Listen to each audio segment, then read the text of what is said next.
Print અને electronic media દ્વારા છેલ્લા ઘણા વર્ષોથી માહિતી વિભાગ ખાતે ભગવાન સત્યનારાયણની કથાનું આયોજન કરાતું હોય છે।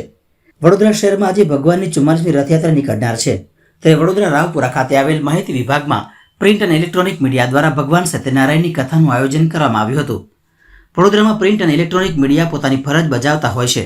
તેઓનું આરોગ્ય અને શરીર સ્વસ્થ રહે અને વિઘ્નો ન આવે, તે સાથે પરિવારનું પણ સ્વસ્થ સારું રહે, તે હેતુથી ભગવાન સત્યનારાયણ દેવની કથાનું આયોજન કરવામાં આવ્યું હતું। સાથે ભગવાન જગન્નાથજીની રથયાત્રા વડોદરા રાજમાર્ગો પર નીકળતી હોય છે, ત્યાં પ્રિન્ટ અને ઇલેક્ટ્રોનિક મીડિયા દ્વારા ભગવાન જગન્નાથજીની રથયાત્રાનું ભવ્ય સ્વાગત કરવામાં આવતું હોય છે। વધુમાં અપૂર્વ ચોકસીએ જણાવ્યું હતું કે અષાઢી બીજને લઈને વડોદરા પ્રિન્ટ અને ઇલેક્ટ્રોનિક મીડિયા દ્વારા દર વર્ષની જેમ આ વર્ષે પણ સત્યનારાયણ ભગવાનની કથાનું આયોજન કરવામાં આવે છે। સાથે સાથે વડોદરા શહેરમાં ભગવાન જગન્નાથજીનો જે રથ નીકળે છે, ત્યાં મીડિયા દ્વારા તેમનું સ્વાગત કરવામાં આવે છે।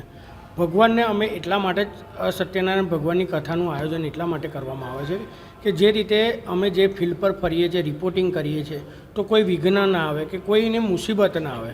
હંમેશા જે રીતે ભગવાન અમને સાથ આપે છે, તે રીતે આ વર્ષે પણ અમને જરૂર સાથ આપે અને કોઈ બી જે રિપોર્ટર છે કે કેમેરામેન છે, જે ફિલ્ડ પર ફરીએ છીએ કે કંઈ બી હોય, તેમને કોઈ હાનિ ના પહોંચે તેનું ધ્યાન રાખીને ભગવાનની પ્રાર્થના કરીએ છીએ અમે।